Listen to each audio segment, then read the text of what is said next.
Mr Quilty. Thank you, Deputy President. My question is for the Minister representing the Minister for Health. Minister, what is this government waiting for before it ends the pandemic declaration? The continued use of emergency powers shows that this government does not understand what an emergency is. It shows, once again, that government cannot be trusted with these powers and that reform of emergency powers is essential to protect Victorians against their government. Once a government has power, it holds on to it as long as it can. The current use of emergency powers is having a marginal effect at best, and it's been that way for months. We have zero effective oversight of the use and abuse of the powers. IPMAC is still asleep at the wheel. There is no reason the government couldn't put rules before the Parliament and have us vote on them instead of relying on the emergency powers. It's time to end the pandemic declaration and go back to government as normal. Minister Tini. Thank you, President. I thank the member for the question. And whilst it would be, I think, very tempting to deal with some of those very wild allegations in the lead up to your question, I will resist on this occasion and will refer this question to the Minister for Health. Mr Quilty on a supplementary. Thank you, Deputy President. Almost all Victorians have been vaccinated, yet the government insists that we're still in a COVID emergency. Clearly, the vaccine is not as effective as we had hoped. With an effective vaccine, a 95% vaccination rate would have ended the emergency. But if the vaccination isn't very effective, then it destroys the justification for continuing to persecute the small, unvaccinated minority. The current primary use of emergency powers is to ban unvaccinated Victorians from working. At this point, the only effect of these powers is to punish people out of spite. The health advice, held up as holy scripture to justify all the emergency measures for the last 2 years, now says there is no longer a justification. I can't hear the member's question, Mr Quilty. Can we have some quiet, please? Mr Quilty. The health advice, held up as holy scripture to justify the emergency measures over the last 2 years, now says there's no longer a justification for these work mandates. Mandates shouldn't be continued for the sake of spite, and they shouldn't not be allowed to become permanent. Minister, tell us when you'll end the COVID vaccine work mandates.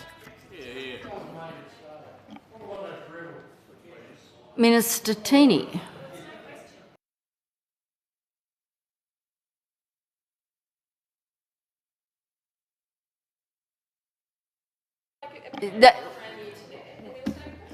I interrupted his question to try and quieten people down. I didn't notice the clock run out, so Mr Quilty did ask his question. Minister Tini.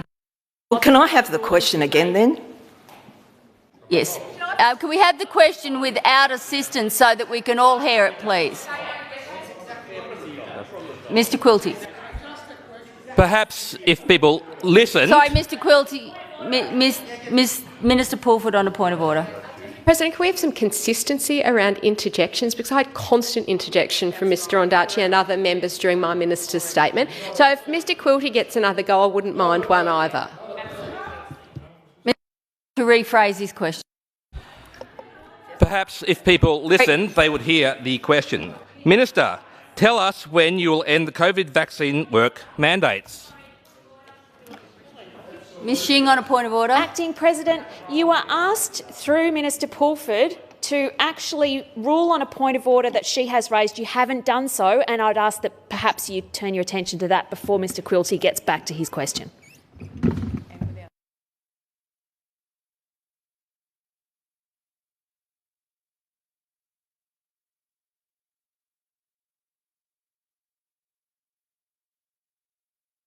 Okay. If we can have quiet for everybody's contribution, it would help, and we will have consistency. I'll continue to call people to account. It was extremely loud during Mr Quilty's question. I could hear Minister Pulford. I could not hear Mr Quilty. Mr Quilty, and we will seek to have consistency by asking everyone to be heard in silence. Mr Quilty, to just ask the question part of his question, please. Minister, tell us when you will end the COVID vaccine work mandates. Minister. That was definitely not Mr Jepp on a point of order. Thank you, Deputy President. I thought a supplementary question was supposed to be a bit different from the substantive question, but I'm not seeing any difference between the initial question that Mr Quilty asked and his supplementary. Mr Quilty on a point of order. Further on the point of order. Perhaps if Mr Jepp listened, he would be able to hear the difference between them. Apparently not. So the questions have to be related, and they do seem to be related. So, Minister Teeny. Well, they are related in not just one, not just twice, but triple wild allegation doses before you actually get to a question. But given that you finally did get to a question, the answer is I will refer it to the Minister for Health. Thank you. Mr.